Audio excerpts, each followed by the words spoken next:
하나님 말씀은 베드로전서 5장 18절에서 5장 8절에서 14절입니다.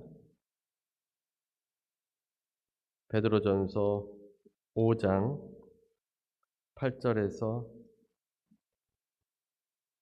14절까지의 말씀입니다. 베드로전서 5장 8절에서 14절까지 말씀입니다. 제가 가지고 있는 성경 신약성경 383면에 있습니다. 베드로전서 5장 8절에서 14절까지 우리 8절부터 함께 합독하겠습니다. 근신하라 깨어라 너희 대적 마귀가 우는 사자같이 두루다니며 삼킬 자를 찾나니 너희는 믿음을 굳게 하여 그를 대적하라. 이는 세상에 있는 너희 형제들도 동일한 고난을 당하는 줄을 알미라. 모든 은혜의 하나님 곧 그리스도 안에서 너희를 부르사 자기의 영원한 영광에 들어가게 하신 이가 잠깐 고난을 당한 너희를 친히 온전하게 하시며 굳건하게 하시며 강하게 하시며 털을 견고하게 하시리라. 권능이 세세에 무궁하도록 그에게 있을지어다. 아멘. 내가 신실한 형제로 아는 실로 안으로 말미암아 너희에게 간단히 써서 권하고 이것이 하나님의 참된 은혜임을 증언하노니 너희는 이 은혜에 굳게 서라. 택하심을 받은 바벨론에 있는 교회가 너희에게 문안하고 내 아들 마가도 그리하느니라. 너희는 사랑의 입맞춤으로 서로 문안하라. 그리스도 안에 있는 너희 모든 이에게 평강이 있을지어다. 아멘. 모든 은혜의 하나님이라는 제목의 말씀으로 함께 은혜를 나누겠습니다. 이스라엘의 초대 왕은 사울입니다. 그는 하나님의 영으로 충만했던 사람입니다. 하나님의 영에 크게 감동이 되어서 이방 대적들을 몰아내기도 하였습니다. 처음에는 인정받지 못했지만 이스라엘을 구했을 때 인정을 받게 되어집니다. 사울 옆에 있던 측근들은 전에 이 사울을 무시했던 사람들을 죽이겠다고 하였습니다. 왕에게 잘 보이려고 했던 겁니다. 그러나 사울 왕은 사람들을 죽이지 못하게 합니다. 하나님께서 구원을 베푸셨으니 사람이 죽는 일은 없다고 하였습니다. 구원의 주체가 자신이 아니라 하나님께서 하셨으니 자신이 무시받았던 그때 그 사람들을 죽이는 것이 아니라 관대히 용서했습니다. 그런 사울이 순종하지 않음으로 인해서 하나님의 영이 떠나게 됩니다. 악령에 시달리던 사울을 위해서 다윗이 수금을 켜주면 이 악령이 떠나가기도 하였습니다. 그런데 블레셋과의 전투에서 다윗이 영웅이 됩니다. 아무도 이스라엘의 어떤 누구도 나가서 골리앗과 싸울 수 없었는데 다윗이 목숨을 걸고 나가서 싸워서 골리앗을 무너뜨렸습니다. 사울도 처음에는 좋아했지만 점차 다윗에 대해서 시기심을 느끼게 됩니다. 사울은 악령에 시달리게 되는데 다윗이 수금을 켜면 조금 괜찮아졌습니다.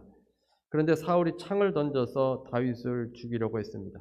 이후에도 이 사울이 다윗을 여러 번 죽이려고 합니다. 그때마다 등장하는 것이 악령입니다. 악령에 사로잡히게 될 때 사울은 다윗을 죽이려고 하였습니다. 사람을 죽이게 하는 뒤에 실체가 있는데 그것이 곧 악령이라는 것입니다. 마음을 이 악령에게 열어버리면 악령에 의해서 마음이 사로잡히게 되어서 사람을 죽이는 일에 쓰임을 받습니다. 예수 그리스도를 믿는 성도들이 이 세상에 살아갈 때 고난이 다가올 수 있습니다.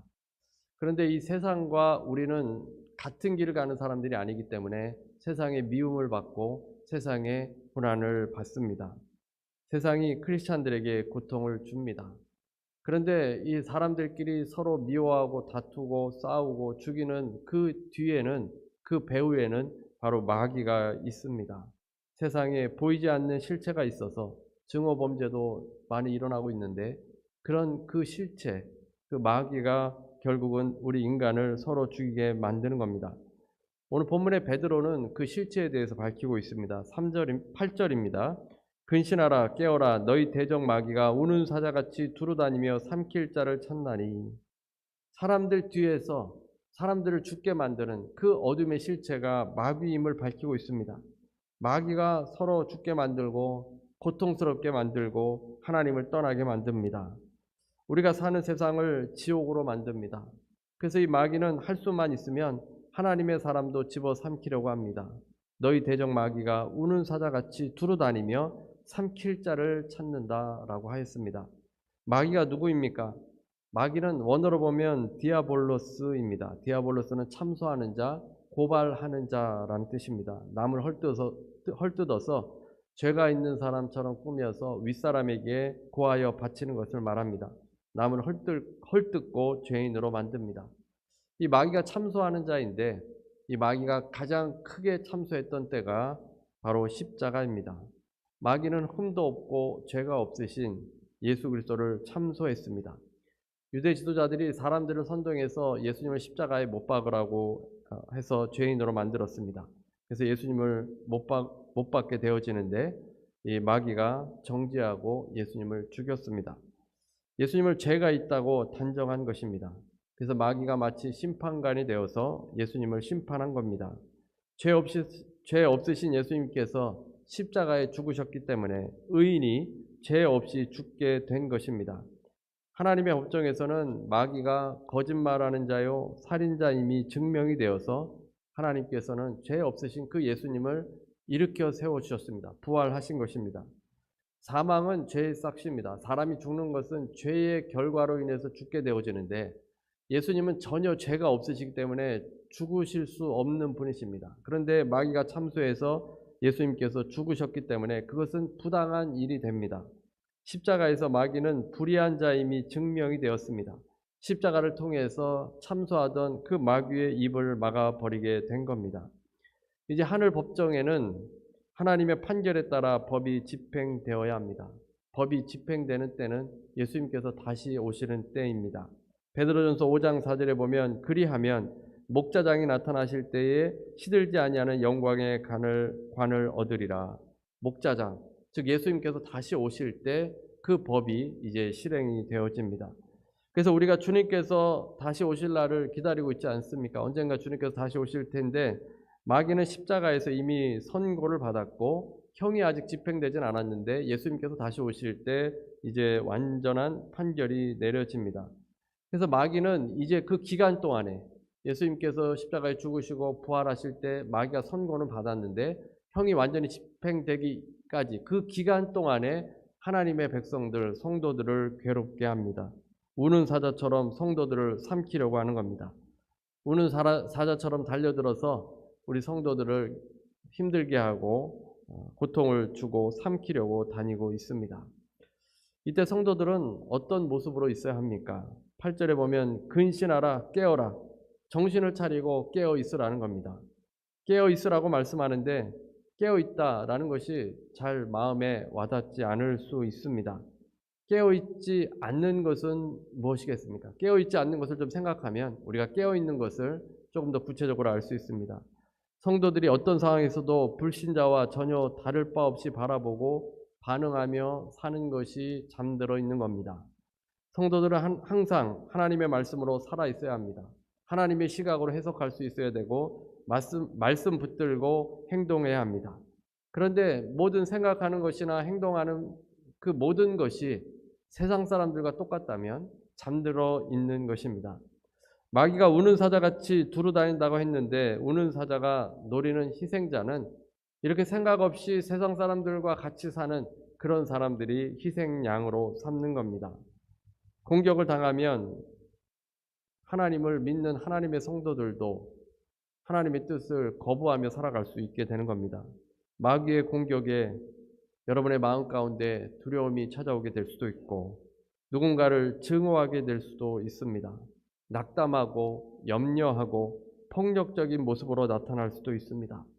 그래서 여러분의 삶이 하나님의 뜻과는 정반대의 삶으로 살아간다면 마귀의 공격을 받고 있는 것입니다. 사울이 하나님의 영으로 충만할 때는 이스라엘을 구하는 사람이었습니다. 사람을 살리는 사람이었습니다. 하지만 그가 악령에 사로잡혔을 때 그는 하나님의 뜻과는 반대의 길을 걷게 됩니다. 하나님의 사람 다윗을 죽이려고 했습니다. 자신을 위해서 충성하고 목숨을 걸고 전쟁에 나가며 나라를 위해서 큰 업적을 쌓았던 다윗을 죽이려고 했던 겁니다. 그것은 하나님의 뜻이 아니었습니다. 그가 악령에 사로잡혔을 때 사람을 죽이는 그런 행동을 하게 된 것입니다.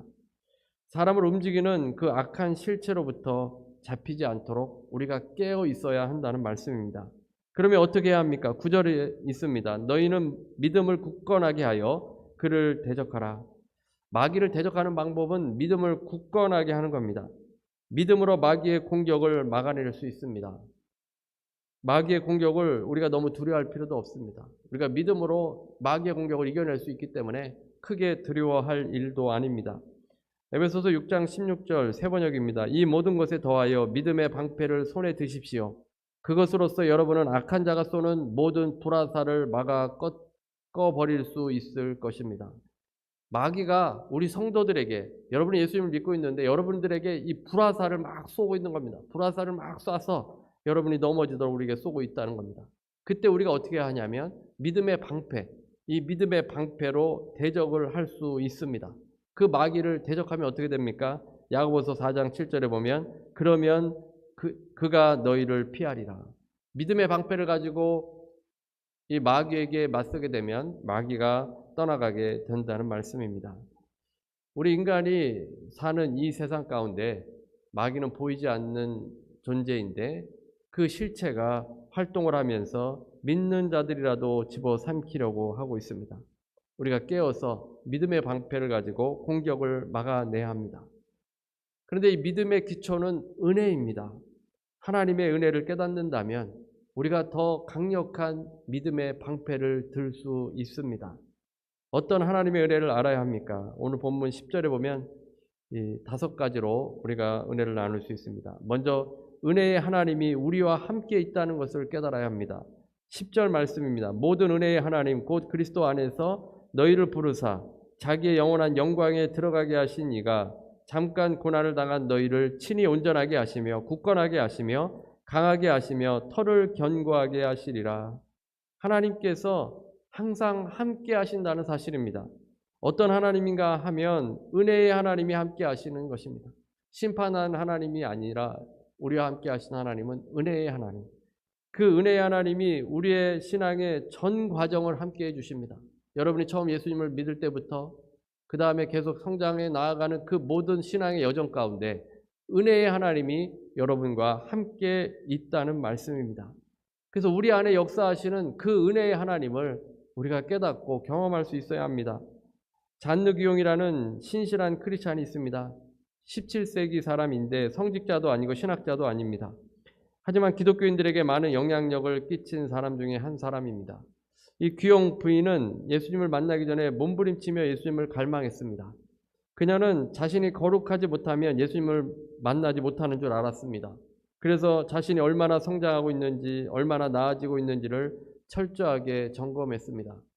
그런데 그런 일을 할수록 피곤할 뿐이었습니다. 자꾸만 절망스러웠습니다. 마귀가 불화살을 쏘고 있을 때마다 넘어지고 있었던 겁니다. 그러던 어느 날 이 잔느 기용 부인이 프란시스코 수도의 수사 한 분을 만나 자신의 심정을 말하면서 고백을 하였습니다. 그가 잔느 기용 부인에게 답해 주었습니다. 예수님은 지금 당신 안에서 역사하고 계십니다. 그 말에 잔느 기용 부인의 영적인 눈이 띄어졌습니다. 뜨거운 사모함과 열정과 안타까움은 바로 예수 그리스도의 역사였던 겁니다. 하나님의 역사였던 것입니다. 그녀는 그 수사에게 대답했습니다. 이제 알겠어요. 그리고 그녀는 완전히 변했습니다. 경건하고자 하는 열망과 노력이 그녀를 변화시킨 것이 아니라 늘 잔느 기용 부인의 안에서 역사하셨던 그 은혜의 하나님으로 인해서 그는 변화가 되어가고 있는 것이었습니다. 이렇게 말했습니다. 주님이 영혼 안에서 일하고 계시다는 사실을 전에는 몰랐습니다. 은혜의 하나님이 우리 안에 역사하고 계신 겁니다. 거룩에 대한 열망도, 여러분이 말씀에 대한 사모함도, 예배에 대한 사모함, 또 찬양, 그런 모든 것들을 하나님께서 여러분 안에 역사하시고 일하고 계신다는 증거라는 사실입니다. 신앙은 노력에 달려있지 않습니다. 그러니까 무언가를 내 스스로 열심히 노력한다고 이룰 수 있는 것이 아니라 내 안에 역사하시는 그 하나님을 만나야 합니다. 그 하나님을 깨달아야 하고 그 하나님을 의지하게 되어질 때 그 주님께서 우리를 변화시켜 주신다는 사실입니다. 우리는 결코 홀로 내버려 있지 않습니다. 주님께서 여러분이 예수 그리스도를 믿을 때부터 여러분 안에 계셔서 계속적으로 일하고 계시고 역사해 주시는 것입니다.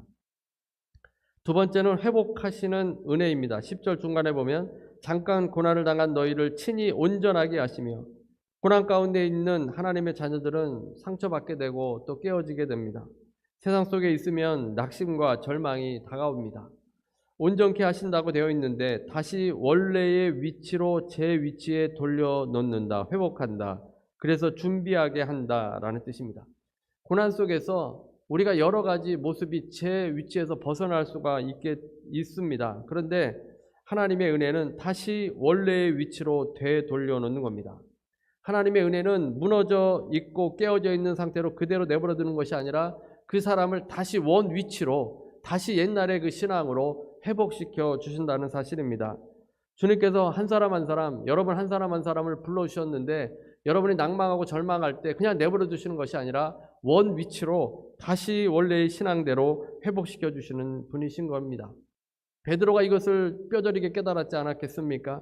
그가 주님을 3번이나 부인했지만 부활하신 주님께서 그에게 찾아오셨습니다. 그리고 그를 회복시켜 주셨습니다. 베드로가 불을 쬐는 자리에서 예수님을 부인했는데 부활하신 주님께서는 조반을 차려주시고 불을 피우셨습니다. 그곳에서 베드로에게 3번 물으셨습니다. 요한의 아들 시몬아, 내가 이 사람들보다 나를 더 사랑하느냐? 불을 볼 때마다 베드로의 마음은 쓰리고 아팠을 겁니다. 그 불 앞에서 주님을 부인했기 때문입니다. 주님께서 바로 그 숯불 앞에서 3번 물으시는 겁니다. 베드로가 3번 부인했는데 주님께서 3번 물으셨습니다. 베드로를 회복시키기 위함이었습니다. 주님께서는 자신을 배반했던 그 제자를 찾아가서 그를 회복시켜 주셨습니다. 주님이 은혜의 하나님이 아니라면, 은혜의 주님이 아니시라면 결코 배신한 자를 찾아가서 그를 회복시키지는 않았을 겁니다. 주님께서는 우리를 회복시키는 분이십니다. 여러분이 힘들어하고 무너져 있고 아파할 때 주님께서 찾아가 주셔서 다시 회복시키시는 분이시라는 겁니다. 이 회복의 은혜가 우리에게 임하여 있습니다.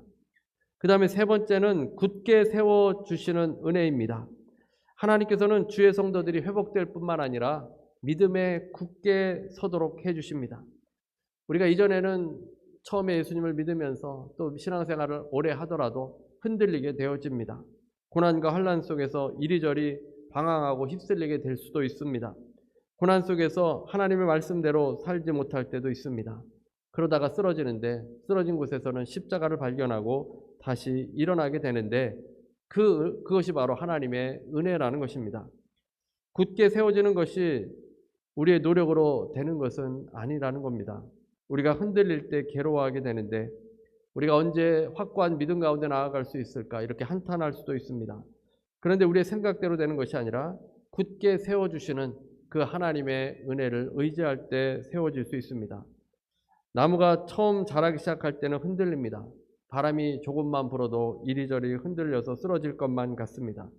그러나 시간이 지나면서 이 나무가 점차 자라게 되면 웬만한 바람에도 흔들리지 않습니다. 든든히 서 있는 큰 나무는 뿌리에서 양분을 받아서 굳게 서게 됩니다. 우리가 주님께 뿌리를 내리고 있는 한 굳게 세움을 받습니다. 세워주시는 은혜가 있기 때문입니다. 언제까지 이렇게 흔들릴까 하면서 자신을 바라보며 낭망할 필요가 없습니다. 주님께서는 세워주시는 분이시기 때문에 여러분의 신앙이 점점 세워져 나아갈 것입니다. 흔들리지 않고 견고히 세워져서 주님께 영광 돌리는 그런 삶으로 나아갈 수 있습니다. 그 다음에 4번째는 강하게 하시는 은혜입니다. 강해야 전쟁에서 이길 수 있습니다. 강해야 싸울 수 있는데 하나님께서 강하게 하신다. 이 본문에 이렇게 나와 있습니다. 하나님으로부터 오는 힘은 우리를 강하게 하십니다. 우리를 이 세상에서 연약하게만 하신 것이 아니라 우리에게도 강하게 주님께서 해 주시는 겁니다. 누가복음 10장 17절에 보면 70인이 기뻐하며 돌아와 이르되 주여 주의 이름이면 귀신들도 우리에게 항복하더이다. 주님께서는 내가 너희에게 뱀과 전갈을 밟으며 원수의 모든 능력을 제어할 권능을 주었으니 너희를 해칠 자가 결코 없으리라. 하나님의 자녀들에게는 이 놀라운 권능을 주님께서 주신 것입니다. 우리가 기도하며 선포하며 대적해야 합니다. 우리는 강한 사람들입니다. 사도행전 16장 18절에 보면 이같이 여러 날을 하는지라 바울이 심히 괴로워하여 돌이켜 그 귀신에게 이르되 예수 그리스도의 이름으로 내가 내게 명하노니 그에게서 나오라 하니 귀신이 즉시 나오니라. 바울이 힘이 있어서 이런 놀라운 능력을 행한 것이 아닙니다. 바울이 어떤 마술적인 능력이 있는 것이 아니라 예수 그리스도의 이름, 주님께서 강하게 해주셨기 때문에 바울이 예수 그리스도의 이름으로 선포하게 될 때 놀라운 역사들이 일어나게 된 겁니다. 바울은 빌립보서 4장 13절에 내게 능력 주시는 자 안에서 내가 모든 것을 할 수 있느니라 라고 했습니다. 주님께서 주시는 능력을 가지고 나는 어떤 일도 할 수 있다라는 고백입니다. 주님께서 주시는 능력 가지고는 못할 일이 없다는 겁니다. 주님께서 힘을 주시고 주님께서 모든 것 가운데 은혜를 주셔서 능히 이룰 수 있다는 사실입니다. 그런데 그 능력이 예수님으로부터 오기 때문에 우리가 하나님과 예수님을 잘 알면 알수록 더 강한 능력을 우리가 행사할 수 있게 됩니다. 베드로 사도는 베드로전서를 시작하면서 하나님에 대해서 자세히 설명합니다.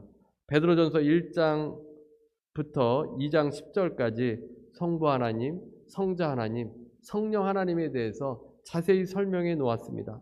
하나님이 어떤 분이시고 무엇을 하셨고 또 무엇을 하고 계시고 어떤 일을 하실지에 대해서 설명하고 있는 겁니다. 단순히 하나님이라고 하지 않고 이 하나님의 일에 대해서 구체적으로 말씀을 주고 있습니다.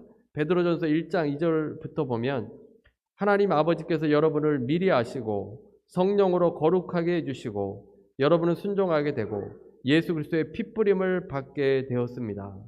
성부 하나님이 하시는 일, 성령 하나님이 하시는 일, 성자 하나님이 하시는 일을 구체적으로 설명합니다. 그래서 베드로 전서 전반부에는 하나님에 대해서, 성령님에 대해서, 예수님에 대해서 설명을 해 놓아서 그 성도들이 그 말씀을 읽고 더 강한 능력으로 살도록 해 주신 겁니다. 그래서 성도가 강하게 되는 길은 하나님을 아는 지식입니다. 믿음은 들음에서 나고 성령께서는 여러분 안에 말씀을 가지고 더 생각나게 해주시고 강하게 해주시기 때문에 그 말씀이 우리 가운데 충만히 임해야 합니다. 그래서 주님을 아는 지식이 곧 우리를 강하게 한다는 것을 깨닫고 그리스도의 말씀을 우리가 더 깊게 묵상해야 합니다. 다섯 번째는 견고하게 하시는 은혜가 있습니다. 하나님께서 우리를 부르셔서 영원한 영광을 목적지로 허락하셨습니다. 출발점에서부터 도착점까지 그 길고 험한 과정을 인도하시는 은혜도 있었습니다. 이 모든 은혜의 하나님이십니다.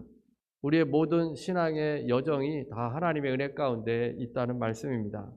그런데 터를 견고하다라는 표현 속에는 건물을 지을 때 그 기초돌이 있다는 그 이미지가 들어가 있습니다. 베드로는 이미 그리스도께서 살아있는 돌로서 교회의 머릿돌이 되셨음을 선포했습니다.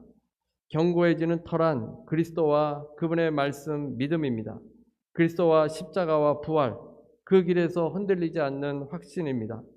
고난을 당하면 흔들리게 되는데 이 길만이 진리임을 확신하는 것입니다. 터가 견고할 때 큰 건물을 세울 수 있는 것처럼 그리스도의 주님의 말씀 위에 견고히 설 수 있습니다. 이 터를 견고한다고 할 때 베드로의 이름을 생각할 수 있습니다. 베드로의 이름이 반석, 바위입니다. 베드로 자신의 고백이기도 한 겁니다. 주님께서 지어주신 이름입니다. 주님의 이름대로 반석이 되었습니다.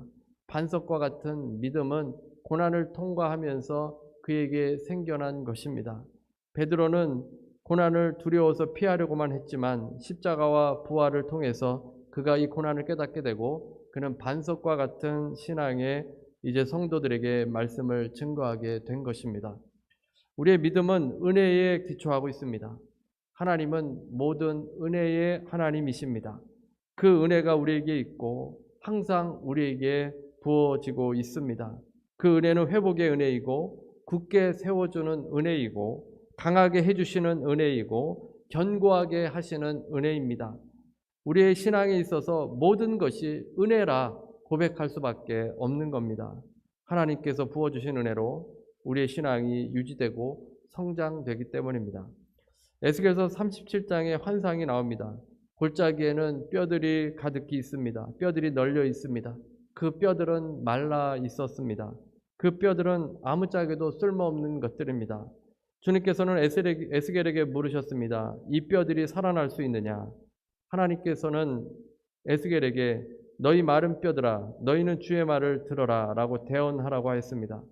그래서 에스겔 선지자가 나 주 하나님이 이 뼈들에게 말한다. 내가 너희 속에 생기를 불어넣어 너희가 다시 살아나게 하겠다. 내가 너희에게 힘줄이 뻗치게 하고 또 너희에게 살을 입히고 또 너희를 살갗으로 덮고 너희 속에 생기를 불어넣어 너희가 다시 살아나게 하겠다.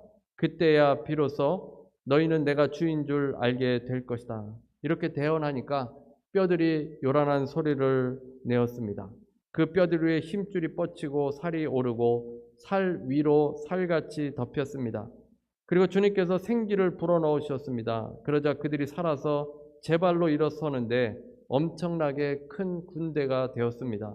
그러면서 이렇게 말합니다. 사람아, 이 뼈들이 바로 이스라엘 온 족속이다. 그들이 말하기를 우리의 뼈가 말랐고 우리의 희망도 사라졌으니 우리는 망했다 한다. 그러므로 너는 대언하여 그들에게 전하라.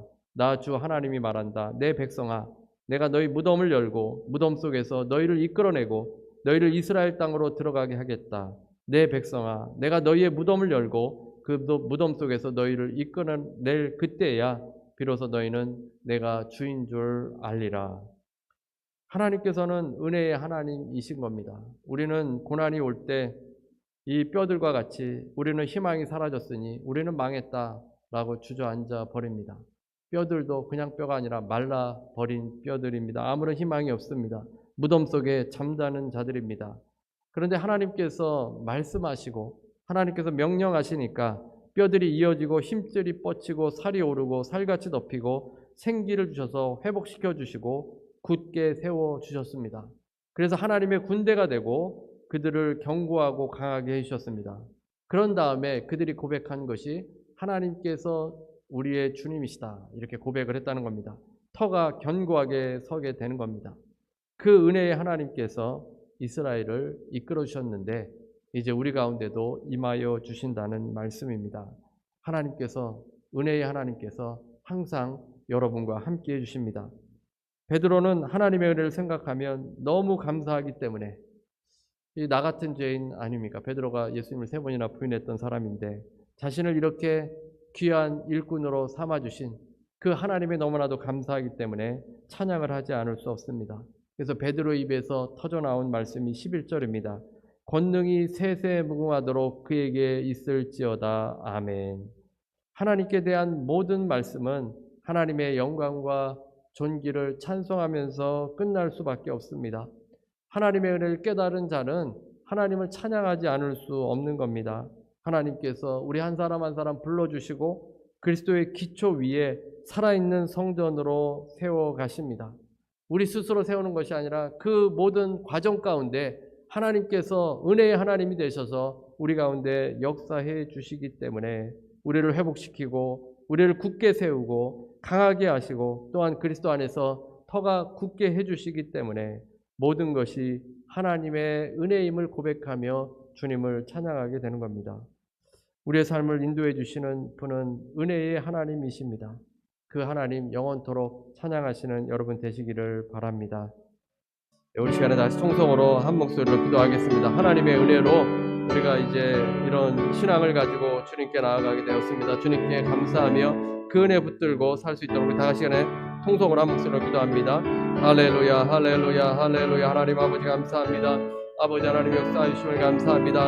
하나님의 뜻대로 부르심받은 주의 백성들에게 아버지 날마다 동일한 은혜를 허락하여 주시고 하나님만 의지할 수 있게 하여 주시고 하나님만 바라볼 수 있도록 인도하여 주옵소서. 하나님만 섬길 수 있도록 인도하여 주옵소서. 주의 말씀으로 아버지의 온전케 되는 역사가 일어나게 되길 원합니다. 하나님의 아버지 역사가 일어날 줄로 믿습니다. 아버지 도와주시옵소서. 아버지 역사하여 주시옵소서. 아버지 함께하여 주옵소서. 아버지 주님의 능력이 임할 줄로 믿습니다. 하나님께서 우리를 회복시켜 주실 줄로 믿습니다. 아버지 우리를 굳게 하시고 강하게 하시고 견고하게 하실 줄로 믿습니다. 주님의 은혜가 임할 줄로 믿습니다. 그 은혜를 통해서 하나님 우리가 온전히 나아갈 수 있도록 주여 도와주시옵소서. 그 은혜를 통해서 아버지 우리가 회복되게 하여 주시고 하나님의 군대로 싸워 나아갈 수 있는 주님의 자녀들 되어지도록 주여 도와주시옵소서. 하나님 아버지 이 시간에 우리가 또 문제를 내려놓고 하나님 병을 내려놓습니다. 아버지의 능력으로 하나님의 능력으로 회복되게 하여 주시옵시고 하나님의 역사가 나타나도록 주님의 권능을 아버지 우리가 받아 하나님 우리가 강건하여지며 이 땅에 살아갈 동안에 대행자로 부족함이 없게 되길 원하오니 아버지께서 도우시고 은혜를 내려주시고 함께하여 주시고 붙잡아 주옵소서. 아버지 주님께서 치료하여 주시고 주님께서 문제를 해결하여 주시고 주님 안에서 온전한 평안을 얻을 수 있도록 주님께서 도우시고 은혜를 내려 주시옵소서. 할렐루야 할렐루야 할렐루야. 하나님 감사합니다. 할렐루야 할렐루야 할렐루야 할렐루야 할렐루야 할렐루야 할렐루야 할렐루야. 아버지 감사합니다. 문제를 가신 분은 가슴에 손을 얹으시기 바랍니다. 아픈 곳이 있으신 분은 아픈 곳에 손을 얹어주시기 바랍니다. 제가 기도하겠습니다. 은혜로우신 하나님, 주님께서 우리에게 은혜를 부어주심을 감사합니다. 우리 안에 역사하고 계시며 우리를 회복시키시며 우리를 굳게 하시고 강하게 하시고 견고하게 하여 주십니다. 그 은혜의 하나님, 우리가 깨닫게 하여 주시고 마른 뼈와 같은 환경에 있다 할지라도 하나님의 군대로 만들어주심을 믿고 아버지 그 은혜의 하나님 붙들고 일어설 수 있도록 도와주시옵소서. 아버지 지체들을 위해서 기도합니다. 고난 가운데 있습니까? 아버지 넘어져 있습니까? 주님께서 회복시켜 주시옵소서. 주님께서 굳게 세워 주옵시고 털을 견고하게 인도하여 주옵소서. 강하게 하여 주시옵소서. 육체와 정신과 영혼이 강건해지길 원합니다. 주님께서 은혜를 부으셔서 굳게 일어설 수 있도록 도와주옵소서. 예수 이름으로 명하노니 육신은 강건하게 회복될지어다. 오장육부는 강건하게 될지어다. 심장은 회복될지어다. 고혈압, 당뇨는 떠나갈지어다. 연약한 마음은 강하게 될지어다. 예수 이름으로 명하노니 마음도 회복될지어다. 상한 마음 치료받을지어다. 아버지 하나님, 문제 가운데 고통당하는 자 있습니까? 주님을 신뢰함으로 이겨나갈 수 있게 하여 주시고 아버지 주님의 때에 다 해결받는 놀라운 역사들 경험하도록 인도하여 주시옵소서. 감사드리오며 예수님의 이름으로 기도드립니다. 아멘.